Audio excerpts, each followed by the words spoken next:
बिस्मिल्लाहिर्रहमानिर्रहीम। अस्सलाम वालेकुम। आपको याद है नजम सेठी ने कुछ अरसे पहले कहा था पाकिस्तान में कि पाकिस्तान की फ़ौज के अंदर कुछ जर्नैल हैं जो इमरान खान के साथ हैं और कुछ इनके मुखालिफ हैं जो इमरान खान के साथ हैं, उनकी तादाद कम है। पूरे सोशल मीडिया पर तूफान उठा, किसी ने कोई भी इस पर एक्शन नहीं लिया, ना कोई ले सकता। अब नजम सेठी ने कल रात अपने शो के अंदर एक बात की और नजम सेठी का वो clip repeat telecast plus YouTube से हर जगह से रिमूव करवाया गया। और जिस ताकत ने रिमूव करवाया गया, आपको ये क्लिप देखकर अंदाजा हो जाएगा कि किन्होंने रिमूव करवाया। आपको क्लिप वो सारे का सारा हम इस वीडियो में चलाने जा रहे हैं, अब उसको देखिएगा।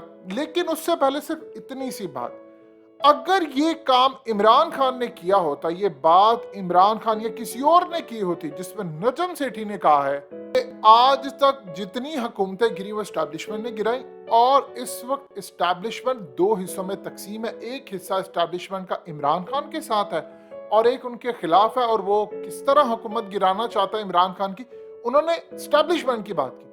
क्यों उनका क्लिप डिलीट हुआ और किसने फोन किया, क्या सूरत हाल थी, आप ये जरा सबसे पहले ये क्लिप देखिए, फिर उसके बाद गुफ्तगू करते हैं।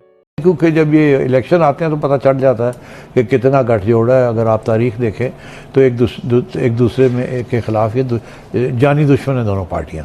मगर अब खान साहब ने आके अपने लिए जगह बना ली है, और वो जगह इसलिए बनाई है कि बहुत से लोग मायूस हो गए हैं दोनों सियासी जमातों से। और मैं आपको बताऊं, ये 30 साल से एक प्रोपेगेंडा चल रहा है। वो प्रोपेगेंडा एस्टैब्लिशमेंट में बहुत ज़्यादा उसकी ज़ोर है उसके अंदर, और वो एस्टैब्लिशमेंट ने हमेशा उस प्रोपेगेंडे के नाजायज़ फ़ायदा उठाया है। और एक पीपल्स पार्टी गवर्नमेंट को निकाला और नवाज शरीफ को ले आए, फिर नवाज शरीफ को निकाला और पीपल्स पार्टी को ले आए। और हर दफ़ा जब किसी को निकालते हैं, ये एस्टैब्लिशमेंट निकालती है, तो उनके ऊपर इल्ज़ाम चोरी का लगता है। चोर कह के निकाल दिया, दूसरे को ले आए, फिर उसको जब निकाला तो कहा ये भी चोर है, फिर वापस उसको ले आए और कहा नहीं ये ठीक हो गया, फिर कहा नहीं ये ठीक नहीं हो, चोर है, फिर निकाल दिया। चोर ये तो एस्टैब्लिशमेंट करती रही है। खान साहब ने उसका पूरा फ़ायदा उठाया है। और अब सूरत हाल ये है कि वो कुछ हद तक ये जो परसेप्शन है ये बैठ गई है। तो इसलिए नई पौध जो आई है वो अब नए लीडर्स देखना चाहती है। उनको डिनेस्टिक पॉलिटिक्स पसंद नहीं है। डायनेस्टिक पॉलिटिक्स ने बहुत सी कुर्बानियाँ दी हैं, खसूसन पीपल्स पार्टी ने बहुत कुर्बानियाँ दी हैं, इसमें कोई शक ही नहीं है। मगर फिर हमेशा याद रखिएगा कि वोट भुट्टो का था, भुट्टो के बाद बेनज़ीर का था, वो भी भुट्टो थी। इस वक्त जो वोट मांगने जाते हैं वो जरदारी साहब हैं। और आपको नहीं याद, यू टू यंग, बट जब जरदारी साहब और मोहतरमा इकट्ठे थे और वो हयात थी, तो उस वक़्त भी तनकीद मोहतरमा पे नहीं होती थी, जरदारी साहब पे ज़्यादा होती थी। जरदारी साहब में बड़ी तब्दीली आई है, बहुत मैच्योर हो गए हैं। उस वक़्त बेनज़ीर सियासत करती थी, अब जरदारी साहब करते हैं। जरदारी साहब की सियासत बड़ी प्रो इस्टेब्लिशमेंट सियासत है। ये सबक जरदारी साहब ने सीखा था। अब अगर आपकी प्रो इस्टेब्लिशमेंट सियासत हो तो फिर आप सर्वाइव तो कर जाते हैं। क्योंकि ये बहस चल रही थी तो वहाँ भी इसके ऊपर दो राय थी। एक ये थी कि सख्त बयान आना चाहिए हमारी तरफ से, दूसरा ये था कि नहीं हुकूमत की तरफ से सख्त बयान आना चाहिए, और तीसरा ये था कि नहीं अगर हमारी तरफ से आना है तो ज़रा थोड़ा बहुत नरम ही होना चाहिए, गुंजाइश छोड़नी चाहिए। तो इससे आप सियासी सूरत हाल तो देख लेना, जो कि मैं कब से कह रहा हूँ कि इस्टेब्लिशमेंट के अंदर कुछ लोग हैं जो ये चाहते हैं कि इस इमरान खान साहब के ऊपर कोई कार्रवाई ना हो, और कुछ लोग हैं जो चाहते हैं कि बिल्कुल ये बड़े ख़तरनाक हैं इस्टेब्लिशमेंट के लिए भी और फ़ौज के लिए भी, और इनके ऊपर कार्रवाई होनी चाहिए। और ख़ान साहब को इस बात का इल्म है और ख़ान साहब इसी के ऊपर खेल रहे हैं। और ये जो उन्होंने कल बात की थी कि अगला आर्मी चीफ कौन बनेगा या कौन नहीं, ये बहुत अहम है, मैं आपसे कह रहा हूँ। क्योंकि मेरी इत्तला के मुताबिक ऑलरेडी कुछ लोग वहाँ डिसाइड कर चुके हैं। नहीं, डिसाइड नहीं, कुछ लोग वहाँ अपना जो मौक़िफ़ है खान साहब के ऊपर, कुछ लोग नरम रवैया इख्तियार कर रहे हैं और कुछ लोग सख्त। और ये सारी बात खान साहब तक पहुंच रही है। अगर पहुंचाई नहीं दी जा रही तो पहुंच रही है। उससे मुराद ये है कि हम आपके साथ हैं, और कुछ का ये है कि ये आपके ख़िलाफ़ है और हम आपके साथ हैं। इसलिए खान साहब ऑलरेडी आइडेंटिफाई कर रहे हैं उनके अपने जहन में कि कौन से लोग हैं जो मेरे ख़िलाफ़ हैं और कौन से लोग हैं जो मेरे हक़ में हैं, ताकि अगर किसी को टारगेट करना पड़े बाय नेम तो वो कर सकें। तो मैं ये समझता हूँ this is a very dangerous game for the establishment कि उनके अंदर की बातें सारी जो है वो अगर मेरे तक पहुँच रही हैं तो इसका ये मतलब है कि खान साहब तक तो वो बिल्कुल पहुँच रही हैं और वो खान साहब उसके बेसिस के ऊपर अपनी स्ट्रैटेजी बना रहे हैं। और मैं आपको ये कह दूँ कि ये कल जब मैंने ये कहा था, मेरे पास कोई इनसाइड इन्फॉर्मेशन इतनी नहीं थी, थोड़ी बहुत थी, मगर मैंने जब बयान पढ़ा तो मुझे नज़र आ गया था कि ये बयान बहुत कमज़ोर बयान है। मैंने आपने एक क्लिप देखा, अब जरा एक बात पूछिए कि किसने ये क्लिप डिलीट करवाया? कोई एक्शन हुआ नजम सेठी पर? जाहिर सी बात है, फोन गया और नजम सेठी और उनकी टीम को कहा कि आपने क्लिप नहीं चढ़ाना, लेकिन उससे पहले ये वायरल हो गया।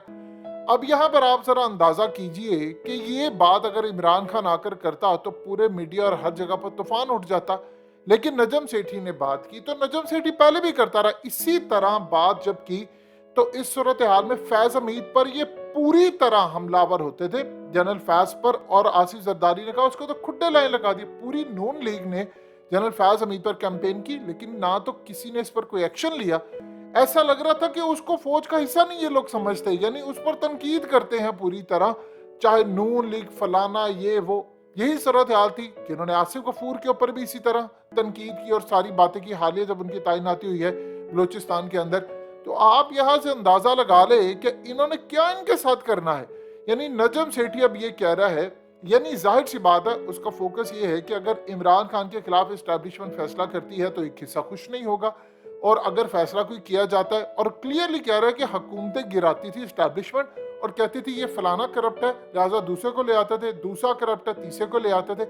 ये इतनी बड़ी स्टेटमेंट नजम सेठी ने इस वक्त दी है, लेकिन आप इस बंदे को हाथ नहीं लगा सकते। अब लगाकर दिखाएं जरा, पूरी दुनिया का मीडिया आप पर चढ़ दौड़ेगा और इंटरनेशनल ह्यूमन राइट्स फलाना। उनको ये चीज की तकलीफ नहीं है कि इमरान खान का खिताब था पाकिस्तान में, यूट्यूब बंद हो गई, उनको परवाह नहीं है इस चीज की। उनको परवाह है नजम सेठी की, हामिद मीर की परवाह, अबसार आलम की, इन लोगों की परवाह है। अरशद शरीफ के ऊपर कितनी बातें हुई, या कौन आकर सपोर्ट करता रहा, इंटरनेशनल मीडिया से कोई आवाज उठी, या आप देख लें इमरान रियाज के ऊपर या किसी के ऊपर, इन पर नहीं बात होती। लेकिन नजम सेठी जब आकर ये कहता है कि फौज के एक हिस्सा इमरान खान के साथ है, या फिर नजम सेठी कहता है एस्टैब्लिशमेंट का एक हिस्सा इमरान खान के साथ है और वो इसीलिए इमरान खान के लिए कुछ फैसले पॉजिटिव आते हैं, ये इतनी बड़ी स्टेटमेंट दी है कि इदारे को इस पर क्लैरिफाई करना चाहिए, लेकिन कोई नहीं कर सकता क्योंकि वो तो घर का अपना है। नजम सेठी को तो कोई कुछ कह ही नहीं सकता।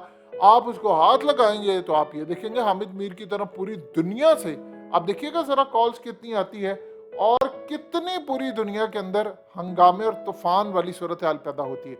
लिहाजा एक चीज आज आप समझ लीजिएगा, इमरान खान के बारे में जो तासुर होता है फलाना, अब आप देखिए कि नजम सेठी का क्लिप इमरान खान ने चलाया था अपने जलसे के अंदर, तो जाहिर सी बात अब खुलकर नजम सेठी ने बात करनी है कि मामला क्या है। देखिए बहुत सारी बातें सबको पता होती है, पता सबको है, लेकिन आप सिर्फ ये देखिए चोट किन किन को है। हामिद मीर बात करे कोई मसला ही नहीं है, वो पुराना हामिद मीर था, अब सबको छूट, अब सबको ओके है, चाहे वो अली वजीर, मोहसिन दावड़, ये सारे पीडीएम वाले जितनी मर्जी फौज के खिलाफ बातें करें, इनको छूट है क्योंकि आज ये साथ खड़े हुए हैं। और यही हामिद मीर था जिसके खिलाफ कैंपेन चलाई जाती थी, आज उसको कुछ नहीं आप कह सकते। तो लिहाजा चीजें अब क्लियर होती है, आपको नजर आ रही है, लेकिन नजम सेठी पर कोई एक्शन नहीं ले सकता।